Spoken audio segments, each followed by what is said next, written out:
অসমীয়াত এটা কথা আছে যে মাৰোৱাৰীৰ খাতা, বেংগলীৰ মাথা আৰু অসমীয়াৰ কথা। যেনে উদাহৰণ, আজি জুবিন দাই কথা কৈ থাকিলে, বহুত ডাঙৰ ডাঙৰ কথা ক'লে, বহুত ডাঙৰ ডাঙৰ গান গালে, আৰু সেই সময়তে মাৰোৱাৰী সিদ্ধাৰ্থ শৰ্মাই কি কৰিলে, খাতা উলিয়াই ল'লে হিচাপ কিতাপৰ। তো হিচাপত যে এই টকাখিনিত মই ধৰুৱা হৈ গ'লো বা এইখিনি মই দিব লাগিব, গতিকে এইখিনি নিদিবলৈ মই কি কৰিব লাগিব। তো যাক দিব লাগে তেওঁক হত্যা কৰি দিয়া হ'ল। আৰু এই বেংগলীৰ মাথা বুলি যে ক'লো মই, এনেকুৱা ধৰণৰ মাথা আচলতে যে কি বুলি ক'ম, ভাল কামৰ মাথা নহয়, এইটো বেয়া কামৰ মাথা। আজি অসমত এটা অসমীয়া বুলি জাতি আছে, সেই অসমীয়া বুলি জাতিটো নিজৰ জাগাত নিজেই আছে, কিন্তু তাত তেওঁলোকে আহি সেই জাতিটোৰ মাজতো ভাগ কৰি বিভ্ৰান্তিৰ সৃষ্টি কৰি হাই হুলস্থুল, মানে অশান্তি এটা সৃষ্টি কৰিব খুজি আছে। ঠিক যেনেকৈ বাংলাদেশত কিবা নহয় কিবা এটা অশান্তিৰ বতৰা আমি পাই থাকোঁ, ঠিক তেনেকৈ অসমখনো সেই অশান্ত কৰাৰ প্ৰচেষ্টা একাংশ হিন্দু বাঙালী লোকৰ। কিন্তু যিখিনি আমি মিয়া মুছলমান বা কিবা সম্প্ৰদায়ৰ দেখিছোঁ বাঙালী মুছলমান, তেওঁলোকৰ মাজত কিন্তু সেই ধৰ্মীয় হিংসাটো নাই, তেওঁলোককেই তুচ্ছ তাচ্ছিল্য কৰি থকা হয়, কিন্তু তেওঁলোকে সেইখিনি আমি কৰা দেখা নাই। কিন্তু যিখিনি আমাৰ হিন্দু বাঙালী, তেওঁলোকে আচলতে নিজক অসমীয়া বুলি পৰিচয় দিব নোখোজে, তেওঁলোকে নিজক হিন্দু বুলি পৰিচয় দিব খোজে। আৰে অসমততো এটা জাতি আছে না, অসমীয়া এটা জাতি আছে। এই অসমীয়া জাতিটোৰ মাজত অসমৰ বিধানসভাৰ সদনত শিলাদিত্যৰ নিচিনা এজন বঙালী মানুহে আহি বাংলা ভাষাত তাত ভাষণ দিব পাৰিলে, কিন্তু এজন সেই বিপৰীত বাঙালী এজনে যদি সেই বাংলা ভাষাত তাত মন্তব্য কৰিলেহেঁতেন, আজিও হয়তো সেই নিউজ হৈ ফালি থাকিলেহেঁতেন। গতিকে এই কথাবিলাক মানে কথাটো এনেকুৱা ধৰণৰ হয়, জাতিটোক লৈ কিন্তু অসমীয়া ৰাইজ আচলতে নিৰপেক্ষ হ'ব লাগে। যে আমি এটা জাতি হয়, আমাৰ মাজত যদি আমি ভাগ কৰি লওঁ আমি নিজকেই আচলতে কমজুৰি বনাই লোৱা হ'ব। আৰু নিজক যেতিয়া কমজুৰি বনাই লওঁ, তেতিয়া আমাক যোনে তোনে আচলতে আঘাত কৰিবৰ কাৰণে, যোনে তোনে আমাক কষ্ট দিবৰ কাৰণে কুণ্ঠাবোধ নকৰিব। আজি আমি হিন্দু মুছলমান কৰি আছোঁ, আপুনি কালিলৈ দেখিব হিন্দুৰ মাজতো আপোনাৰ বহুত ভাগ হৈ যাব, এতিয়াও আছে। কোনোবা হিন্দুৱেই হয়, বিয়া পাতিলে কপালত ফুটেই দিয়ে। আমাৰ হিন্দু ধৰ্মত যিখিনি মানে আমাৰ বিবাহ হয়, কপালত ফুটেই দিয়া হয়। চ' সেই একেটা ধৰ্মৰে আজি দাস ছোৱালী এজনী যদি অকণমান ওপৰৰ বংশৰ হিন্দু ল'ৰা এটাই লৈ গুচি যায়, ঘৰৰ পৰা বাহিৰ কৰি দিয়া হয়, চোৱা হৈ যায়, কিবা হৈ যায়। তো হিন্দুৰ নিজৰ আমাৰ ধৰ্মটোৰ মাজতেই আচলতে আমাৰ ঘৃণা, আৰু আনক আমি কিয় ঘৃণা নকৰিম? এইটো আমাৰ চৰিত্ৰ, সেইটো আমাৰ একাংশৰ চৰিত্ৰ। কিয়নো এইবিলাক অন্ধবিশ্বাসৰ কাৰণেই আজি আমি বহু ঠাইত বিনা কাৰণত আমি বহুত লষ্টৰ সন্মুখীন হৈ গৈছোঁ কেতিয়াবা। আৰু আমি আচলতে বিশ্বাস যাক কৰিব লাগে তাক নকৰোঁ। আমি বিশ্বাস কৰিব লাগে যে এজন ঈশ্বৰ আছে যিয়ে পৃথিৱী সৃষ্টি কৰিছে, সেইজনক আমি পুজিব লাগে অন্তৰ আত্মাৰেৰে, যিজনক আচলতে নিৰাকাৰ নিৰৱতাৰ বুলি কোৱা হয়। গতিকে আমি সেইজনক নুপুজোৱেই, কিয়নো ধৰ্মই বহু কথাই কৈ গৈছে, কিয়নো আমি নামানো। আমি এনেই কৈ থাকোঁ আৰু আমি সনাতন, আমি হিন্দু, আমি মুছলমান, এনেই কৈ থাকোঁ আৰু, কিন্তু আমাৰ ধৰ্মই বহু কথা কৈ গৈছে, কিন্তু সেইখিনি আমি নামানো। আমাৰ ধৰ্মই কৈ গৈছে জীৱ হত্যা মহাপাপ, অকল নৰ হত্যা মহাপাপ বুলিয়ে কোৱা নাই, জীৱ হত্যা মহাপাপ। কিন্তু আজি দেখোন মুকলিকে গোটেই জীৱ হত্যা কৰি মানুহে বিক্ৰী মাংসৰ কাৰণে কিমান জীৱ হত্যা কৰি আছে, কিমান জীৱ খাই আছে। কিন্তু আমি ধাৰ্মিক, কিন্তু আমি ধৰ্ম নামানো। আজি মদ হিন্দুৱেও খাব নালাগে, মুছলমানেও খাব নালাগে। মদ ভাল বস্তু নহয়, মদ ধৰ্মইও খাবলৈ বাধা কৰে। আজি আমি খাই আছো, কিন্তু আমি হিন্দু বা মুছলমান ধৰ্মৰ হয়, কিন্তু আমি খাওঁ। এইবিলাক আমি নামানো, কিন্তু আমি এটাই মানুহ, বেলেগ এটা ধৰ্মক নিন্দা কৰিব লাগে। আমি ধৰ্মৰ কৰ্ম কিন্তু একো নামানো, বুজি পালে? আজি এগৰাকী নাৰী বুলি ক'লে নাৰীগৰাকী কি এপাহ ফুল এজন পুৰুষৰ কাৰণে, যাক সজাই পৰাই ল'ব পাৰে এগৰাকী নাৰী। আজি সেই নাৰী উলংগ হৈ গ'ল, সেই নাৰীয়ে বুকু উদঙাই ফটো দিয়ে, সেই যি নাৰী বিবাহৰ পিছত মূৰত উৰণি লয়, চুলিখিনিও আনে দেখিব নালাগে পৰপুৰুষে, আজি সেই নাৰী দেখোন বুকুৰ ফাক আনক দেখুৱাই দিয়ে। গতিকে আমি ধাৰ্মিক হয়, আমি হিন্দু হয়, ৰাতিপুৱা শুই উঠি গা ধুওঁ, পানী দুনি ছটিয়াও ঘৰত, গধূলি হ'লে আমি চাকি জ্বলাওঁ, কিন্তু মনে মনে আকৌ নগ্ন ছবি আমি ৰাইজক চাবলৈ দিওঁ, কিন্তু আমি ধাৰ্মিক হয়। গতিকে এইবিলাক ফকতীয়া ধৰ্ম কৰিলে ধাৰ্মিক নহয়, ধৰ্ম কৰ্মৰে কৰিব লাগিব, সেইজনহে প্ৰকৃত ধাৰ্মিক আচলতে। বুজি পালে? ধৰ্ম কাক কয় গম পায়? আজি ব্লাডৰ কাৰণে এজন মুছলমান মানুহ চটফটাই আছে মেডিকেলত, কিন্তু কাৰোৰ লগত নিমিলে এজন হিন্দুৰ লগত মিলি গ'ল, তেওঁ উপজাচি গৈ সেই ব্লাড দি সেই মানুহজনক বচাই দিয়াটো হ'ল ধৰ্ম। এজন মানুহে এজন মানুহৰ প্ৰাণ বচালে, সেই সময়ত কিন্তু ধৰ্ম বাচিবলৈ গ'লে সেই মানুহজনৰ প্ৰাণ গুচি যাব। গতিকে সেইটো হ'ল ধৰ্ম। আজি এজন অন্ধ মানুহ বাটেৰে পাৰ হ'ব খুজিছে, কিন্তু গাড়ী মটৰ যান জঁট বেছি, সেই মানুহজনক পাৰ কৰি দিবলৈ যাওঁতে যদি আপুনি তেওঁ হিন্দু নে মুছলমান চাবলৈ যায়, আপুনি বেলেগ এটা ধৰ্মৰ হয়, তেওঁ বেলেগ এটা ধৰ্মৰ বুলি আপুনি এৰি থৈ যায়, তাৰপিছত আপুনি গৈ ঘৰত গৈ ভগৱানৰ নামত চাকি জ্বলাই মূৰ্তিকেইটাৰ ওচৰত গৈ ধূপ ধূনা লগাই পূজা কৰে, কামত হ'বনে কিবা? একো কামত নহ'ব। কিয়নো আপুনি ধৰ্মৰ নামতহে ধৰ্ম, আপুনি এনেই মানুহক দেখুৱাই আচলতে পূজা পাতল কৰি আছে, ভগৱানলৈ আপুনি ভয় নকৰে আৰু ভগৱানৰ নীতি নিয়ম আপুনি নামানে।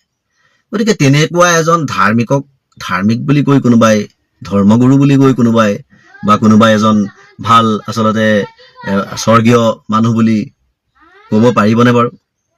কোনেও নোৱাৰে। কাৰণ কেলেই ক'ব নোৱাৰে? সেইজনৰ কোনো ধৰ্মই নহয় আচলতে। তেওঁ যিজন মানুহৰ মাজত ইনচানিয়াত নাই, যিজন মানুহৰ মাজত মানৱতা নাই, তেওঁ কেনেকৈ ধাৰ্মিক হ'ব? প্ৰত্যেকটো ধৰ্মইতো মানৱতাৰ পৰিচয় দি গৈছে। তেতিয়াহ'লে সনাতন ইমান বেয়া কেনেকৈ হ'ল? সনাতনে কিয় ইমান অমানুহৰ দৰে কাম কৰিব খুজিছে? এইখিনি আচলতে ভুল কথা। আজি অযোধ্যাৰ ৰাম মন্দিৰৰ ৰামৰ মূৰ্তি কোনে তৈয়াৰ কৰিছিল আপোনালোকে জানেনে? দুজন মুছলমান, আচলতে মিয়া মুছলমান ব্যক্তি, পিতা পুত্ৰ। মোৰ কমেণ্টত কোনোবা এজনে দিছিলে, মই কালি পাইছোঁ। আৰু ঠিক তেনেধৰণৰ বহুত উদাহৰণ আছে আচলতে। গতিকে আজি সেই ৰামৰ মূৰ্তিটোত আচলতে গোটেই বিশ্বৰ হিন্দুসকলে পূজা কৰে, কিন্তু বনাই গ'ল মুছলমানে। আৰু সিদিনাখন কামাখ্যা মন্দিৰৰ সেই অম্বুবাচী মেলাত কোনোবা দুগৰাকী মিয়া মহিলাই কিবা সেন্দুৰ বিকিবলৈ যোৱাক লৈ ইমান ডাঙৰ এটা বিতৰ্ক হৈ গ'ল এই অসমত, মোৰ অসমত। গতিকে আৰু কেইদিনমানৰ পিছত ভাৰতবৰ্ষ গোটেই বিশ্বই হাঁহিব পাৰিব যে অসমীয়া বৰ আকলৰ দুখীয়া। অসমীয়াৰ আচলতে বিবেক নাই, নিজে ভাবিব পৰা। কোনোবাই কিবা এটা কৈ দিছে, সেইটোৱেই হয় ভয় দি তেওঁলোকো তাতেই লাগি গৈছে। গতিকে ইয়াতো একাংশ এতিয়াও সুস্থ বিবেকৰ, সুস্থ কথা বতৰা কোৱা অসমীয়া আছে, সেইসকলক মই সদায় চেলুট কৰোঁ, যে নিজৰ জাতিটো আচলতে সেইকাৰণেই বাচি আছে, সেইসকল থকাৰ কাৰণে। সকলো যদি মূৰ্খ একেই হৈ যায়, তেতিয়া কিন্তু এই জাতি নাথাকিব আৰু। কাৰণ সদনত যেতিয়া বঙালী ভাষা উত্থাপন কৰিলে, এইটো মাথা কটাইহে কৰিছে। মই অলপ আগত কৈ গ'লো বঙালীৰ মাথা বহুত চোকা। উত্থাপন কৰি আচলতে লাহে লাহে তেওঁলোকে মানে অলপ বেলেগ ধৰণৰ কথা বতৰা কৈ, হিন্দুৰ স্বাৰ্থত কথা বতৰা কৈ গোটেই আচলতে বস্তুটো মানে অসমৰ ভাষা সংস্কৃতি সলাই পেলাবলৈ আচলতে চেষ্টা কৰিব। এইটো কথা কিন্তু ৰাইট। গতিকে এই কথাখিনি তেতিয়া চাব আপুনি, MLA মন্ত্ৰীৰ ভিতৰত কিন্তু অসমীয়া যিমান আছে, বাঙালী বিহাৰীও কিন্তু তাতোতকৈ কম নাই বৰ্তমান চৰকাৰখনত। গতিকে সেইকাৰণে এটা সময়ত যে আমাৰ আকৌ ভাষাৰ আন্দোলন হ'ব, এইটো আচলতে ভাবিবলগীয়া কথা যে হ'বগৈ পাৰে। গতিকে নিজৰে জাতিটো, নিজৰে ভাষাটো বচাবৰ কাৰণে ধৰ্ম আচলতে কৰ্মৰে কৰে। আন এটা ধৰ্মক নিন্দা কৰি নিজৰ মাজত ভেদভাৱ আনি কিন্তু জাতিটোক নষ্ট কৰিব নোখুজিব। সেইসকল আচলতে গুণীজ্ঞানী ব্যক্তিয়ে আচলতে এই কথাখিনিত মন কাণ দিব লাগে, আৰু তেতিয়া অসমখন আচলতে উপকৃত হ'ব, জাতিটো আচলতে উপকৃত হ'ব। গতিকে সকলোৱে একগোট হৈ কথা বতৰাবিলাক আলোচনা কৰিব লাগে। কিয়নো আমাক এই এটা ধৰ্ম, এটা হেৰিয়াৰ মাজত সুমুৱাই বিভ্ৰান্তিৰ সৃষ্টি কৰি কিন্তু তলে তলে বহুত ন্যায়ৰ পৰা দূৰত ৰাখি বহুত অন্যায় কৰি আচলতে এটা বস্তুৰ দাম এনেকুৱা ধৰণে বাঢ়ি গৈছে, আমি তাত মাত মাতিবলৈ আমাৰ সময় নাই। এনেকুৱা এটা পোষ্ট আহি যায় যাতে আমি কিবা এটা লিখিম বুলি বা কিবা এটা ক'ম বুলি কওঁতেও সেই বিষয়লৈ সেই পোষ্টটোৱে আপোনাৰ মূৰ ঘমুৱাই পেলাই তাৰ ওপৰতহে আপুনি কিবা এটা মন্তব্য কৰিব লাগে। এনেকুৱা এটা হৈ গৈছে আচলতে চিটুৱেশ্যন। গতিকে এই আকাশলংঘী দাম যে সদায় সকলো মানুহৰে আজিকালি গাড়ী মটৰচাইকেল সকলোৰে আছে। পেট্ৰল পাম্পলৈ গ'লে আপোনালোকে গম পাইছে যে যোৱা ইলেকশ্যনৰ আগতকৈ এতিয়া আচলতে কিমান মূল্য বৃদ্ধি হ'ল। গতিকে এই কথা বতৰাবোৰৰ ওপৰত আচলতে গুণীজ্ঞানী ব্যক্তিসকলে আলোচনা কৰিব লাগে। হিন্দু মুছলমান কৰি থাকিলে কিন্তু দেশ নাবাচিব, আচলতে দেশ ৰসাতলে যাবলৈ গৈ আছে। কিন্তু বেলেগে আচলতে নিজৰ অসমীয়া ভাষাটো নাইকিয়া কৰি বেলেগ ভাষাৰে সৈতে অসম আচলতে গঢ়িব খুজি আছে। গতিকে এই কথাখিনিত সকলোৱে গুৰুত্ব দিয়াটো উচিত। ৰাইজসকল, বিজেপিৰ প্ৰতাৰণাই চৰম সীমা পাৰ কৰিলে বুলি মই অনুভৱ কৰিছোঁ। আপোনালোকৰ সকলোৰে নিশ্চয় মনত আছে, এতিয়াৰ পৰা 13 মাহৰ পূৰ্বতে পাকিস্তানৰ লগত আমাৰ যি যুদ্ধ হৈছিল, সেই যুদ্ধৰ নাম দিয়া হৈছিল অপাৰেশ্যন সিন্দুৰ। আপোনালোকৰ সকলোৰে মনত আছে। আৰু সেই সময়খিনিত গুণীমুনিয়াই যে কিমান মিথ্যা প্ৰচাৰ কৰিছিলে সেয়াওতো আপোনালোকৰ সকলোৰে মনত আছে, যে আমাৰ সৈন্যবাহিনীয়ে গৈ ইছলামাবাদ দখল কৰিলে ইত্যাদি ইত্যাদি বহুত ডাঙৰ কথা তেওঁলোকে কৈছিল। কিন্তু আজি মই আপোনালোকক অন্য এক কথা ক'বলৈ গৈছোঁ। আমি জানো বিজেপিয়ে প্ৰতাৰণাৰ আচলতে চৰম সীমাটো উপনীত হৈ গ'ল। উপনীত হোৱাই নহয়, তেওঁলোকে ক্ৰছ কৰি দিলে, সীমা পাৰ কৰি দিলে। কেনেকৈ জানেনে? আমাৰ সকলোৰে আৰাধ্য ৰাম মন্দিৰ, যি ৰাম মন্দিৰক লৈ তেওঁলোকে ৰাজনীতি কৰিলে, যি ৰাম মন্দিৰক লৈ তেওঁলোকে ভাৰতীয় জনসাধাৰণৰ ওচৰত ভোট ভিক্ষা কৰিলে, जिसने राम को लाया है हम उनको लाएंगे। আজি সেইসকল লোকেই সম্পত ৰায়, এই ৰাম মন্দিৰৰ গোটেই ট্ৰাষ্টটোৰ যিজন সম্পাদক, সেই সম্পত ৰায় হৈছে নৰেন্দ্ৰ মোদীৰ খাছ মানুহ আৰু ইফালে মোহন ভাগৱতৰো খাছ মানুহ। সেই সম্পত ৰায়ৰ নেতৃত্বতে গোটেই ৰাম মন্দিৰৰ ভূমিৰ পৰা ইত্যাদি কৰি গোটেই সোণ ৰূপ হীৰা মণি মুকুতা, আনকি লক্ষ্মণ শত্ৰুঘ্ন আৰু ভৰতৰ যি মুকুট আৰু যি আভূষণ, সকলোবোৰ এওঁলোকে লুটপাত চলালে। বাকী কোনোবাই দান কৰা মানে সোণৰ ইটা, এইবোৰৰ কথাটো বাদেই দিলোঁ। তাতোতকৈ ডাঙৰ কথা এওঁলোকে কৰিছে কি জানেনে? আমাৰ যি দেশৰ সৈন্যবাহিনী, সেই সৈন্যবাহিনীৰ লগত সাংঘাতিক ধৰণেৰে প্ৰতাৰণা কৰিছে। সেই যে আমাৰ অপাৰেশ্যন সিন্দুৰ হৈছিলে, সেই সময়ত যি 6জন আমাৰ সৈন্যবাহিনী শ্বহীদ হৈছিলে, সেই 6জনৰ নাম তেওঁলোক যে শ্বহীদ হৈছিলে সেই কথা লুকুৱাই ৰাখিলে। আনকি সংসদত যেতিয়া ভাষণ ৰাখিছিল ৰক্ষামন্ত্ৰী ৰাজনাথ সিঙে, তেতিয়া ৰাজনাথ সিঙেও দম্ভ মাৰি কৈছিল যে আমাৰ সৈন্যবাহিনীৰ কিবা ক্ষয় ক্ষতি হৈছে নেকি? নাই হোৱা, একো নাই হোৱা। তেতিয়া বাকীসকলে থপথপাইছিল। আৰু আজি কেনেকৈ সেই 6জন যে আমাৰ সৈন্য যে শ্বহীদ হৈছিল, কেনেকৈ এতিয়া সেই কথা উল্লেখ হ'ল? কেনেকৈ সেই স্মাৰকত তেওঁলোকৰ নাম লিপিবদ্ধ হ'ল? তাৰ মানে যোৱা 13টা মাহে এই চৰকাৰখনে সেই শ্বহীদ 6জন সৈনিকৰো গোটেই পৰিয়ালকেই নহয়, সমগ্ৰ ভাৰতবৰ্ষৰ গোটেই প্ৰতিৰক্ষা ব্যৱস্থাটোক আচলতে তেওঁলোকে ভেঙুচালি কৰিলে। ইমান বেছি নিকৃষ্ট আচলতে কাম কেতিয়াও কৰিব নাপায়। আমি সকলোৱে জানো যে আচলতে সকলোৱে দেশপ্ৰেমৰ আধাৰত কাম কৰি থাকে, নকৰে মাথো এই ৰাজনৈতিক একাংশ নেতাই, যিসকলে কেৱল নিজৰ স্বাৰ্থৰ বাবে, নিজৰ ক্ষমতাৰ বাবে এওঁলোকে গোটেই সৈনিকসকলক সাংঘাতিক ধৰণেৰে ব্যৱহাৰ কৰে। পুলৱামাৰ হত্যাকাণ্ড আমি পাহৰা নাই। সেই যে 40জন সৈনিক যে তেওঁলোকে নিজৰ জীৱন তেওঁলোকে বলিদান দিব লগা হ'ল, এইবাবেই বলিদান দিব লগা হ'ল যে তেওঁলোকৰ নামত 2019 চনৰ ৰাজনীতি নৰেন্দ্ৰ মোদীয়ে কৰিলে। কাৰণ সত্যপাল সিঙে সকলোখিনি কথা কৈ থৈ গৈছে। তেওঁলোকে যাবৰ বাবে তেওঁলোকে হেলিকপ্টাৰ বিচাৰিছিল, কিন্তু তেওঁলোকক দিয়া নহ'ল। 4 মাহ দিন তেওঁলোকক বহুৱাই অৱশেষত তেওঁলোকক বাই ৰোড জাৰ্ণি কৰিবলৈ দিলে, যাৰ ফলত তেওঁলোকক অতি পৰিকল্পিতভাৱে 360 কেজি RDXৰ দ্বাৰা হত্যা কৰা হ'ল। আৰু সেই 360 কেজি RDX আজিলৈকে ক'ৰ পৰা আহিলে, কেনেকৈ আহিলে, এইখন চৰকাৰে কিন্তু উলিয়াব নোৱাৰে। আৰু এওঁলোকে কয় বিশ্বগুৰু। আজি এই বিশ্বগুৰুৱেই কেনেদৰে সেনাবাহিনীক অপমান কৰিছে, শ্বহীদ সেনাক কেনেকৈ 13 মাহ দিন লুকুৱাই ৰাখি তেওঁলোকে ঘোৰ অপমান কৰিছে, গোটেই ৰাম মন্দিৰৰ, আমাৰ আস্থাৰ প্ৰতীক ৰাম মন্দিৰত লুটপাত চলাই যেনেকৈ গোটেই দেশৰ নাগৰিকক এওঁলোকে অপমান কৰিছে, ইয়াৰ কোনো আচলতে তুলনা নাই। এনেকুৱাকৈ আজিলৈকে কোনো এখন চৰকাৰে কাম কৰা নাই। গতিকে আপোনালোকে এতিয়াও যদি হিন্দু মুছলমান এইবিলাক কথাত লাগি যদি আপোনালোকে এইবিলাক গুৰুতৰ কথা বতৰাবোৰ আপোনালোকে পাহৰি পেলাইছে, আপোনালোকতকৈ আৰু দুৰ্ভগীয়া মই ভাবোঁ কোনো নাই। গাঁৱৰ ফালে এষাৰি প্ৰচলিত কথা আছে, মানুহৰ দিন যেতিয়া ভাল হয় তেতিয়া হেনো শিয়ালেও মৈ টানে। বৰ্তমানৰ চৰকাৰখনৰ অৱস্থাটো তেনে হৈছে। চৰকাৰখনৰ বাবে এতিয়া শিয়ালে মৈ টনা দিন। পূৰ্বৰ যিসমূহ চৰকাৰ আছিল সেইসমূহ চৰকাৰে বিৰোধী, সংবাদ মাধ্যম, বুদ্ধিজীৱী সকলোৰে কঠোৰ সমালোচনাৰ সন্মুখীন হ'ব লাগিছিল আৰু তাৰ মাজেৰে তেওঁলোকে কাম কৰিব লাগিছিল। বাধাৰ ওপৰত বাধা, বিধানসভাত বিধেয়ক এখন অনুমোদন কৰিবলৈও বহু কষ্ট কৰিব লাগিছিল সেইসমূহ চৰকাৰে। বিধানসভাৰ ভিতৰত বিৰোধীৰ বিৰোধিতা বাহিৰত সংবাদ মাধ্যম তথা বুদ্ধিজীৱীৰ সমালোচনা, মুঠৰ ওপৰত 101টা সমস্যা চৰকাৰৰ বাবে। পদৰ হিতেশ্বৰ শইকীয়া মুখ্যমন্ত্ৰী থকাৰ সময়ত এনেকুৱা এটা দিন নাছিল যিটো দিনত আন্দোলন হোৱা নাছিল। তেনে পৰিৱেশত তেওঁ চৰকাৰ চলাব লগা হৈছিল। তৰুণ গগৈৰ দিনত বৃহৎ নদীবান্ধক লৈ সমগ্ৰ ৰাজ্য উত্তাল হৈ পৰিছিল। এনেকি দিল্লীৰ পৰা বিজেপিৰ জ্যেষ্ঠ নেতা তথা বৰ্তমানৰ প্ৰতিৰক্ষা মন্ত্ৰী ৰাজনাথ সিঙো দৌৰি আহিছিল নদীবান্ধৰ ভয়াৱহতাক লৈ ৰাইজক সজাগ কৰিবলৈ, আন্দোলন কৰিবলৈ। ৰাজনৈতিক দল, জাতীয় সংগঠন কাৰ সৈতে আলোচনাত বহা নাছিল গগৈ চৰকাৰে।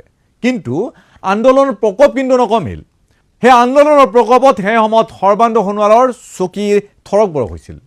হয়তো আন্দোলনৰ সময়ৰ দুৰ্বল নেতৃত্বৰ বাবে পৰৱৰ্তী সময়ত সোণোৱালে মুখ্যমন্ত্ৰী চকীখন হেৰুৱাব লগা হৈছিল। কিন্তু যেতিয়াই ডক্টৰ হিমন্ত বিশ্ব শৰ্মাৰ নেতৃত্বত চৰকাৰ গঠন হ'ল, পৰিৱেশ সলনি হ'ল। এতিয়াৰ পৰিৱেশ কুকুৰে মৈ টনাৰ পৰিৱেশ। নামনি সোৱণশিৰি জলবিদ্যুৎ প্ৰকল্পৰ কাম নিয়াৰিকৈ চলি থাকিল। বিদ্যুৎ উৎপাদন আৰম্ভ হ'ল। অখিল গগৈ, আছু, অসম যুৱ ছাত্ৰ পৰিষদ সকলো এতিয়া মৌন হ'ল। মৌনতাকে আমি সন্মতিৰ লক্ষণ বুলি কওঁ। ডক্টৰ সমুজ্জ্বল কুমাৰ ভট্টাচাৰ্যই চৰকাৰক এতিয়া শেষবাৰৰ বাবে সুকিয়াই দিবলৈ পাহৰি গ'ল। কাৰোবাৰ জন্ম জয়ন্তী পালন কৰাৰ দৰে বছৰত এবাৰ আন্দোলনৰ স্মৃতি এতিয়া আমাৰ জাতীয় সংগঠনে ৰোমান্থন কৰে। খবৰ বুটলিবৰি এটা সময়ত কাৰ বিৰুদ্ধে সাংবাদিকে আন্দোলনো কৰিছিল, স্মাৰক পত্ৰ দিছিল কাৰ বিৰুদ্ধে। যুক্তি আছিল দেশ বুলিলে আদেশ নালাগে। আজিকালি সেই চামটোৱে চৰকাৰৰ যিকোনো সিদ্ধান্তৰ সপক্ষত ছ'চিয়েল মিডিয়াত প্ৰথমতেই কেম্পেইন চলায়। এই যে কিছুমান লোকৰ ক্ষেত্ৰত মানুহে কয় যে সেইজনৰ সেয়া কপাল নহয় চোতাল, ডক্টৰ হিমন্ত বিশ্ব শৰ্মা তেনেধৰণৰ এজন মানুহ। দেখা 2 ইঞ্চিৰ কপাল হ'লেও সেয়া যেন তেওঁৰ চোতালহে। নহ'লেনো ড্ৰিল মেচিনেৰে পুকি ফুটাই গছপুলি ৰোৱা কাৰ্যক লৈও ছ'চিয়েল মিডিয়াত কোনোবা সাংবাদিকে সাংঘাতিক আশাবাদী হৈ পোষ্ট দিয়েনে? সমগ্ৰ বিশ্বত খেতিক লৈ বিভিন্ন পৰীক্ষা নিৰীক্ষা অব্যাহত আছে। আজিৰ তাৰিখত মাটি নোহোৱাকৈ খেতি কৰিব পাৰি। হাইড্ৰফনিক্স, এৰ'ফনিক্স, একুৱাফনিক্স, ভাৰ্টিকেল ফাৰ্মিং ইত্যাদি ইত্যাদি বিভিন্ন কৃষি পদ্ধতিৰ উদ্ভাৱন হৈছে। তাৰ মাজত এনে পদ্ধতি হয়তো আৱিষ্কাৰ হ'ব পাৰে যে পকী ৰাস্তাটো খেতি কৰিব পাৰি। কাৰণ গছ ভেদে খেতি কৰাৰ পদ্ধতি বেলেগ বেলেগ হ'ব পাৰে। কম মাটিটো উদ্ভিদ হ'ব পাৰে, পকীটো উদ্ভিদ হোৱাৰ হয়তো কিবা পদ্ধতি উদ্ভাৱন হৈছে। সেই কথাবোৰ আমাৰ দৰে আদাৰ বেপাৰীয়ে জাহাজৰ খবৰ নোলোৱাৰ দৰে। সেইবোৰ কথা আমি নাজানো। কিন্তু কৃষি বিশেষজ্ঞসকল আছে বা কৃষিৰ সৈতে জড়িত ব্যক্তিসকল আছে, তেখেতসকলে এই কথাবোৰ পৰিষ্কাৰ কৰিব পাৰে। যেতিয়া এনেধৰণৰ বিষয় লৈ সাধাৰণ জনতাই সন্দেহ প্ৰকাশ কৰে, বিতৰ্ক আৰম্ভ হয়, তেতিয়া আগৰ চৰকাৰবোৰে জনসংযোগ বিভাগৰ জৰিয়তে স্পষ্টীকৰণ দিছিল যে কি ধৰণে এই কাম কৰা হৈছে বা কি ধৰণে কৰা হ'ব। পকী ফুটাই খেতি কৰাৰ পদ্ধতিটো ৰাইজৰ বাবে নতুন, সেয়ে ৰাইজে সন্দেহ প্ৰকাশ কৰিছে। গতিকে চৰকাৰৰ দায়িত্ব আছিল যে কৃষি বিশেষজ্ঞৰ জৰিয়তে হওক বা জনসংযোগৰ জৰিয়তে হওক বিষয়টো পৰিষ্কাৰ কৰিব লাগে। কিন্তু চৰকাৰে সেই কাম কৰিব লগা নহ'ল। চৰকাৰৰ সেই দায়িত্ব আমাৰ একাংশ সাংবাদিকে, আমাৰ একাংশ বুদ্ধিজীৱীয়ে নিজেই ল'লে। আমাৰ মাজৰ একাংশ সাংবাদিকে প্ৰচাৰত নামি পৰিল যে চৰকাৰে যেতিয়া এই কাম হাতত লৈছে বিফল হোৱাৰ কথা নাই। বিনা পইচাত চৰকাৰ হৈ এই কাম আমাৰ সাংবাদিকে কৰি গৈছে। সাংবাদিকে কি প্ৰযুক্তি ব্যৱহাৰ হৈছে সেই বিষয়ে কোৱা নাই। কৈছে যে চৰকাৰে পকী ফুটাই গছ ৰুইছে, যেতিয়া ফলে ফুলে সেই গছ জাতিষ্কাৰ হ'ব পাৰে। কিন্তু সেই কথা যদি কৃষি বিশেষজ্ঞৰ মুখৰ পৰা আমি শুনিলোহেঁতেন, চৰকাৰৰ বিজ্ঞাপনৰ জৰিয়তে আমি জানিব পাৰিলোহেঁতেন, তেতিয়াহ'লে আমাৰ বিশ্বাস জন্মিলহেঁতেন। আমি ভাবোঁ এই যে বিনামূলীয়া প্ৰচাৰবোৰ, এই যে বিনামূলীয়া হৈ চৰকাৰ হৈ ওকালতি কৰিছে, এয়া ডক্টৰ হিমন্ত বিশ্ব শৰ্মাৰ চৰকাৰখনৰ বাবে বহুত সৌভাগ্যৰ কথা। পূৰ্বতে সাংবাদিকে চৰকাৰক গঠনমূলক সমালোচনা কৰিছিল। এতিয়া চৰকাৰে যদি কয় সূৰ্য পশ্চিমত ওলায় বুলি, আমাৰ একাংশ সাংবাদিক চকুমুদি ক'ব যে চৰকাৰে কৈছে যাতে এয়া সঁচা। জুবিন গাৰ্গৰ মৃত্যুৰ ঠিক পিছতে কোনোবা শিল্পীয়ে জুবিনৰ ছবি আঁকি কমৰেড নেভাৰ ডাই বুলি লিখি দিলে। সেই সময়ত সমগ্ৰ ৰাজ্য জুবিনৰ শোকত ম্ৰিয়মান। চৰকাৰৰ সকলো কামতে সমৰ্থন যোগোৱা আজিৰ এই বুদ্ধিজীৱী চামে তেতিয়া প্ৰশ্ন কৰিবলৈ সাহস কৰা নাছিল যে জুবিনৰ নামৰ সৈতে কমৰেড কিয় লিখিব লাগে। সেইজন জুবিনে চে গুয়েভাৰক সমৰ্থন কৰি 2016 চনতে বিশেষ পোষ্ট দিছিলে। সেই পোষ্টত কমৰেড শব্দ তেওঁ উল্লেখ কৰিছিলে। চে গুয়েভাৰৰ ফটো সৈতে সাদৃশ্য থকা তেওঁৰ ফটো এখনো তেওঁ সেই সময়তে প্ৰকাশ কৰিছিল। তেতিয়া কিন্তু কোনো বুদ্ধিজীৱী চামে কমৰেড শব্দক লৈ বা তেখেতৰ ফটোখন চে গুয়েভাৰৰ লগত কিয় দিলে এই লৈ প্ৰশ্ন কৰা নাছিল। এতিয়া পৰিৱেশ এনে হ'লগৈ যে জুবিনৰ ছবি মুচি দিলেও তেওঁলোকৰ ক'বলৈ একো নাই, সেই কাম তেওঁলোকে সমৰ্থন কৰে। সেই কামটো তেওঁলোকে আজি সমৰ্থনযোগ্য বুলি ভাবি লৈছে। কমৰেড লিখিছে যেতিয়া সেই ছবি চৰকাৰে মুচিবই বুলি তেওঁলোকে অকাট্য যুক্তি আগবঢ়াইছে। কিন্তু সেই যুক্তি বুদ্ধিজীৱীৰ মূৰৰ পৰা ওলাইছে ছবিখন অঁকাৰ 9 মাহ পিছত।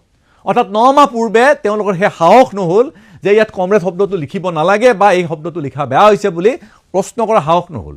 যিদিনাখন চৰকাৰে জানি হওক বা নাজানি হওক ছবিখন মুচিলে, তেতিয়া চৰকাৰৰ হৈ ওকালতি কৰিবলৈ এই বুদ্ধিজীৱীসকল ওলাই আহিল। আমাৰ মাজত এচাম সাংবাদিক ওলাই আহিল। ভাবকচোন, জুবিনৰ ছবি মচা সেই কাম সৰ্বানন্দ সোণোৱাল বা তৰুণ গগৈ মুখ্যমন্ত্ৰী হৈ থকাৰ সময়ত যদি হ'লহেঁতেন, কি পৰ্যায়ৰ সমালোচনা হ'লহেঁতেন।